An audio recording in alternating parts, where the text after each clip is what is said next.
இந்த கத்திரிக்காய் சாதத்தை பாருங்களா, பார்க்கவே எவ்வளோ ஒரு சூப்பராக இருக்கும். டேஸ்ட்டும் அந்தளவுக்கு சூப்பராக இருக்கும். நீங்கள் கத்திரிக்காய் வாங்கினா வீட்டில் இது மாதிரி கத்திரிக்காய் சாதம் பண்ணி கொடுங்க. வீட்டில் இருக்கிற குழந்தைங்கலாம் விரும்பி சாப்பிடுவாங்க. டேஸ்ட்டும் அந்தளவுக்கு சூப்பராக இருக்கும். இன்றைக்கி சூப்பரான கத்திரிக்காய் சாதம் தான் எப்படி செய்யலான்னு பார்க்கலாமா? Hi friends, welcome to Kerala சமையல். இன்னைக்கு கேரளா சமையலில் கத்திரிக்காய் சாதம் தான் பண்ண போகிறோம். வாங்க எப்படி செய்யலான்னு பார்க்கலாம். சாதம் வடிக்கிறதுக்கு ஒரு பாத்திரத்தில் தண்ணி வச்சு இங்கே பாருங்கள் எந்த அளவுக்கு நல்லா கொதிக்க ஆரம்பிச்சிச்சு பார்த்தீங்களா. இப்போது நான் ஜீரக சம்பாரிச்சு எடுத்திருக்கேன். 2 கப்பு எடுத்திருக்கேன். 250 கிராம் கப்பில் 2 கப்பு ஜீரக சம்பாரிச்சு எடுத்திருக்கேன். இப்போ கொதிக்கிற தண்ணி இருக்குது பார்த்தீங்களா, இந்த மாதிரி உள்ளே சேர்த்துக்கோங்க.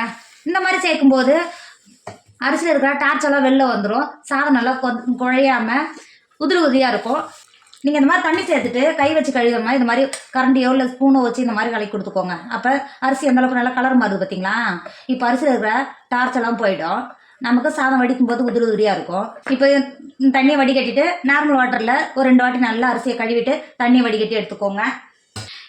இப்போ கழுவி எட்டுன்னு வந்துருக்கோம்ல, அரிசியை தண்ணியில் சேர்த்துக்கோங்க. அரிசியை சேர்த்து கொடுத்துட்டு அது கூடவே 1.5 டேபிள் ஸ்பூன் உப்பு சேர்த்துக்கோங்க. நீங்கள் இப்போவே உப்பு சேர்த்து வடிக்கும் போது சாதத்தில் நல்லா உப்பு பிடிச்சிருக்கோம். 1.5 டேபிள் ஸ்பூன் உப்பு சேர்த்துக்கோங்க. உப்பு சேர்த்துட்டு நல்லா கரண்டி வச்சு கிண்டி கொடுத்துக்கோங்க. கிண்டி கொடுத்துட்டு மூடி போட்டு மூடி சாதம் 3/4 பாகம் நல்லா வேக வச்சுக்கோங்க. இப்போ பாருங்கள் நம்ம சாதம் எந்த அளவுக்கு நல்லா 3/4 பாகம் நல்லா வெந்து வந்திருக்கு பார்த்தீங்களா. எங்கே பாருங்கள் எந்த அளவுக்கு நல்லா வெந்து வந்திருக்கு பாருங்கள்.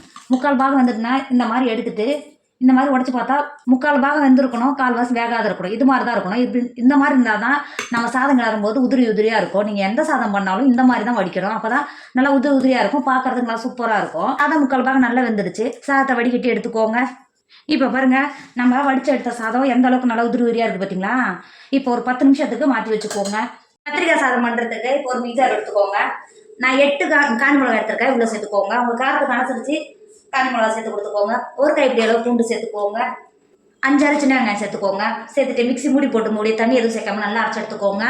இப்போ பாருங்கள் நம்ம அரைச்சி எடுத்தது இந்த அளவுக்கு இருந்தால் போதும். அது இருக்குது பார்த்தீங்களா. இப்போ மிக்ஸி மூடி போட்டு மூடி மாற்றி வச்சுக்கோங்க.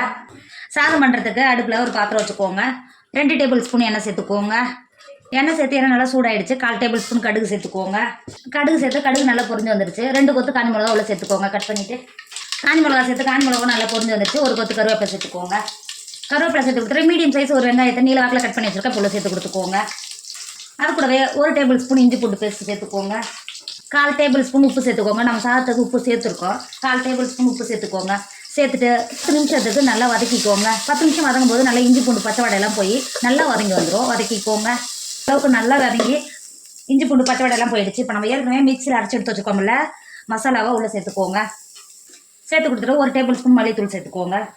அது கூடவே 1/2 டேபிள் ஸ்பூன் கரம் மசாலா சேர்த்துக்கோங்க. 1/4 டேபிள் ஸ்பூன் மஞ்சள் தூள் சேர்த்துக்கோங்க. சேர்த்துட்டு ஒரு 2 செகண்ட் நல்லா வதக்கி கிண்டி கொடுத்துக்கோங்க. இந்த அளவுக்கு நல்லா கிண்டி கொடுத்துட்டு பழுத்த தக்காளியை ஒரு மீடியம் சைஸ் தக்காளியை பொடியாக கட் பண்ணி வச்சுருக்க பொடி சேர்த்துக்கோங்க. சேர்த்துட்டு ஒரு 2 செகண்ட் நல்லா தக்காளி சாஃப்டாக வதக்கிக்கோங்க. இப்போ பாருங்கள் தக்காளி சேர்த்து தக்காளி நல்லா அந்த அளவுக்கு சாஃப்டாக நல்லா வதங்கி வந்திருக்கு. இப்போ இந்த ஸ்டேஜில் 1/4 கிலோ கத்திரிக்காவை எடுத்து பொடியாக கட் பண்ணி வச்சுருக்கேன். நான் எடுத்தது பச்சை கலர் கத்திரிக்காய் எடுத்துருக்கேன். இப்போ உள்ள சேர்த்துக்கோங்க. கத்திரிக்காய் சேர்த்துட்டு ஒரு 2 செகண்ட் நல்லா மசாலாவோட நல்லா கிண்டி கொடுத்துக்கோங்க.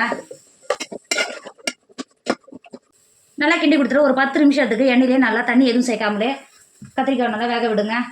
இப்போ பாருங்கள் தண்ணி எதுவும் சேர்க்கல, ஆனால் நல்லா மசாலாவோட நல்லா ஒரு 10 நிமிஷம் கத்திரிக்காய் நல்லா வெந்து வந்திருக்கு. 1/4 கப்பு தண்ணி சேர்த்துக்கோங்க. 1/4 கப்பு கம்மியாகவே தண்ணி சேர்த்துக்கோங்க. தண்ணி சேர்த்துட்டு நல்லா கிண்டி கொடுத்துக்கோங்க. நல்லா கிண்டி கொடுத்துட்டு அது இருக்குது பார்த்தீங்களா, அந்த ஓரத்தில் மசாலா இருக்குது பாருங்க, அதெல்லாம் இறக்கி சேர்த்துக்கோங்க. கத்திரிக்காயோட நல்லா பிடிச்சி நல்லா வெந்து வரும். இப்போ கிண்டி கொடுத்துட்டு மூடி போட்டு மூடி கத்திரிக்காவை நல்லா வேக விடுங்க. இப்போ பாருங்கள் கத்திரிக்காய் நல்லா மசாலாவோட எந்த அளவுக்கு நல்லா வெந்து வந்திருக்கு பார்த்தீங்களா. அங்கே பாருங்கள் எந்த அளவுக்கு நல்லா வெந்து வந்திருக்கு பார்த்தீங்களா. இப்போ இந்த ஸ்டேஜில் 1/2 டேபிள் ஸ்பூன் ஜீரகத்தூள் சேர்த்துக்கோங்க. சேர்த்து கொடுத்துட்டு நம்ம ஏற்கனவே வடித்து எடுத்து வச்சுருக்கோம்ல சாதத்தை உள்ளே சேர்த்துக்கோங்க. நல்லா கிண்டி கொடுத்துக்கோங்க. இந்த அளவுக்கு நல்லா கிண்டி கொடுத்துட்டு ஒரு கைப்பிடி அளவு மல்லித்தழையை பொடியாக கட் பண்ணி வச்சுருக்கேன். இப்போ உள்ள சேர்த்துக்கோங்க. சேர்த்துட்டு ஒரு டைம் நல்லா கிண்டி கொடுத்துக்கோங்க. கிண்டி கொடுத்துட்டு வேறு ஒரு பிளேட்டுக்கு மாற்றிக்கோங்க. இப்போ பாருங்கள் நம்மளோட கத்திரிக்காய் சாதம் சூப்பராக ரெடி ஆகிடுச்சு. இதோட டேஸ்ட் அந்த அளவுக்கு சூப்பராக இருக்கும். நீங்கள் கத்திரிக்காய் வாங்கினா இந்த மாதிரி சாதம் பண்ணி கொடுங்க. வீட்டில் இருக்கிற குழந்தைங்க எல்லாம் விரும்பி சாப்பிடுவாங்க. டேஸ்ட்டும் அந்தளவுக்கு சூப்பராக இருக்கும். நீங்கள் கண்டிப்பாக நீங்களும் ட்ரை பண்ணுங்கள். என்னோட வீடியோ உங்களுக்கு பிடிச்சிருந்தா ஃப்ரெண்டு உங்கள் ஃபேமிலிக்கு ஷேர் பண்ணுங்கள். மறக்காமல் கேரளா சமையலை சப்ஸ்கிரைப் பண்ணிக்கோங்க. தேங்க்யூ.